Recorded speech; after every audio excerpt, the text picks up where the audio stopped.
Good morning. It's Thursday. Welcome to the Better Business Workshop. Great to see you. More good news yesterday, potentially for the economy. Some indication from Boris that the hospitality sector could be opening up even earlier than the 3rd of July, which has got to be good news for any of you in the hospitality and also the events sector as well. So that's all good news. Welcome. Please please share this stuff. If you're following it on repeat, please follow us and come and join us over in the Better Business Workshop LinkedIn and Facebook groups as well. We'll be good to see you over there.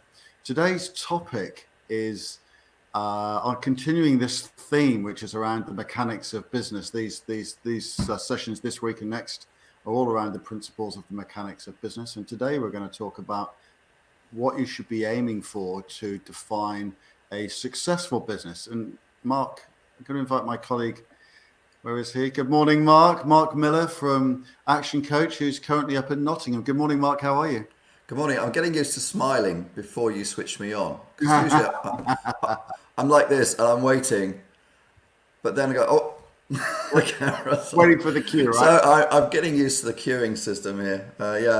I'm fine actually, Mark. And I was with my mate John. I went a walk the other day, dropped in his garden, had a beer, and I think that the fact that pubs were open has kind of saved his life. He specifically mentioned he doesn't know what to do now. The pubs are closed, and he's beginning to get desperate. So I think there's a lot of people that are going to be pleased with that change. That's good news. Absolutely. So, Mark, a lot of folks are reopening their businesses over the last week or two, or probably a lot of the retail over the next week or two. And they're going to be rethinking about what their business is going to look like. So today's topic is around how to define a successful business, right? And we've got an Action Coach. We've got a very well defined statement, if you like, around how we define or how we look at what a successful business should be. So I was about to say, Mark, I didn't mention this when we were chatting about preparation, but you know this book very, very well. There's a book we'd encourage everybody to get as the kind of Bible of success, and that's by Stephen Covey called Seven Habits. And my absolute favorite. Changed my life. Yeah, I thought so. Covey looked at quite an intensive study of very, very successful, wealthy people and what they did. And he said they did 7 things. And one of the first things they did was they start with the end in mind. And that's predominantly what this is. So as we come out of lockdown, it's quite critical for me, for you, Mark, for all of us as we're running businesses, to figure out what's my end goal, because that will define what we do tomorrow, as we'll get into. So very, very often when people start a business, Mark, they do so either because they're fed up with the job that they've got, or they've been made redundant, but they were really, really good at what they do. And they start a business effectively to replace the job that they had, and really what they create is a job for themselves, right, rather than a business. So why don't we help the folks by getting into the slide deck? And there we go. Here we go. So so we start off our definition of a successful business, and the first part is kind of obvious: a commercial, profitable enterprise, right? So let's just kind of break that down. Let's start with commercial, shall we? I would really encourage people to think, especially as we're coming through now to building newer look businesses, slightly adjusted businesses. It's commercial if it gives people what they need. Yeah. And we're chatting about this, Mark. It's very easy to do what you like doing. Yeah. The difficulty is the market changes, people change, their needs change. So tip number 1 I've got on this one is start talking to customers about how their needs are changing, and make sure that we're focusing on what they need rather than what we like doing. Absolutely, Mark, and that's really key. You know, I've seen it so many times, particularly in engineering businesses, where the engineers will go off and create a product, and they kind of disappear into their cave and appear 6 months later and go da-da, and the sales and marketing folks will go, great, what is it, and what problem does it solve? So look, by commercial, what we mean is let's make sure that you've got a product or service that customers actually want to buy, and are products or services that solve a problem rather than just something that you're passionate about, right? But there's no market for, which brings us to the profitable bit. We've got to be able to make it and make some money, but not just make some money to cover the bills, right? It's got to be profitable in that it generates a surplus. Absolutely. Yeah, a saving for investment. And the first stage is always it pays the bills. We get to that stage. But then it's a rigorous, determined discipline to put money regularly aside from the business. It's amazing what you can save if you think, I'm going to save money.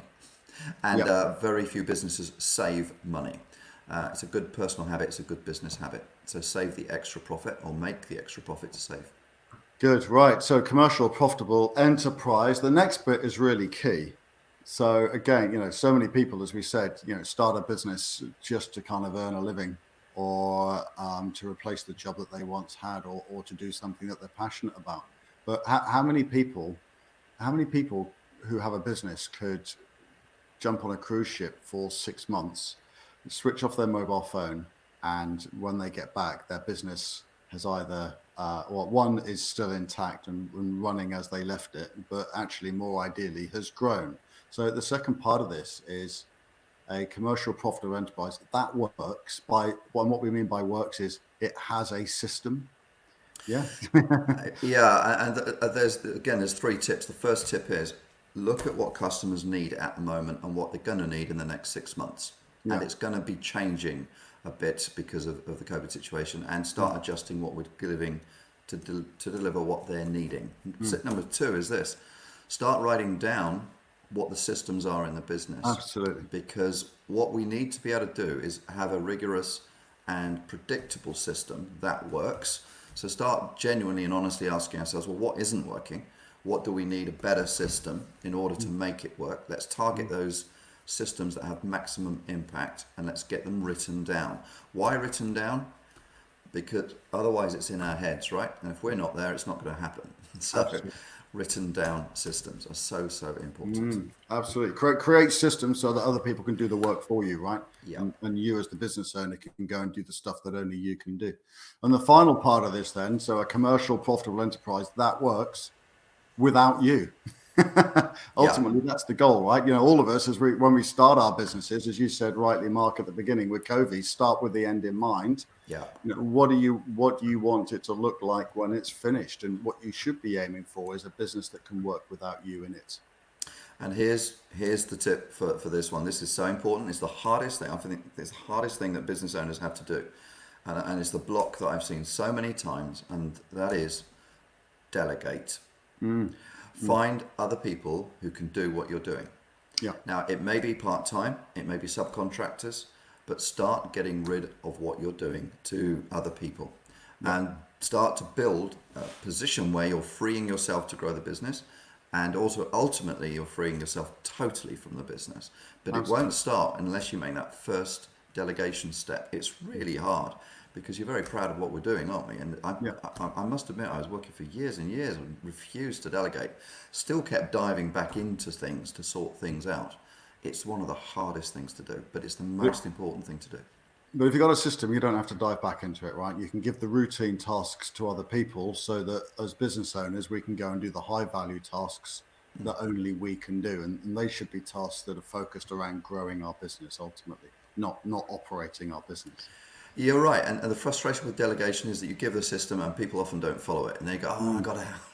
But that time spent in training people to do the system that you've written, exactly as you say, Mark, is so critical. It's tiring, but it has to be done to free us. So I'd encourage folk coming out of COVID now, set in your minds, right, before Christmas, I'm going to start delegating some stuff. Great, brilliant, Mark, and also get rid of the low value stuff. Get other people to do the low value stuff, right? Yeah. Fantastic, folks. Look, if you need some help with how to set all of that up, first of all, there's several ways that you can get that help. You can go and jump in our Facebook and LinkedIn groups. Go and look for the Better Business Workshop, and there's absolutely tons of content over there. Helps, tips, all of our 10-minute daily lives are all over there. So go and jump into those groups and come and join those communities of business owners like you, because there's tons of good stuff. If you'd like to jump on a call with us for entirely complimentary We call it a hot seat because it's a bit threatening. We're actually very friendly people. Come and jump on a call with us to talk through how we can help you to design a commercial, profitable enterprise that works without you. Just go to Calendly, go to calendly.com/action coach Milton Keynes, and you can book a 15 or 30-minute slot, which is entirely complimentary, and come and talk through what's on your mind. Or you can also go across to our YouTube channel or to our website. Just search for Action Coach Milton Keynes, Bedford and Northampton, and there's a ton of great content over there. We'll be back here again tomorrow at 8 o'clock, as we are every weekday. Mark and I will be going through more stuff tomorrow and continuing this theme of the mechanics of business, right, Mark? Absolutely. Be good to see you again. So, with folks, my smile ready. Absolutely, yeah. Right on cue. So, folks, I can see there's a few people on. Please remember to like. Please remember to share this stuff. Let's get it all out to business owners. They really need help right now, and the country is having a bit of a battering. So, let's get this stuff shared, and we'll look forward to seeing you again tomorrow, or come and see us in the groups. All right, great to see you. Have a great day, Mark, and I'll see you in the morning. Yep.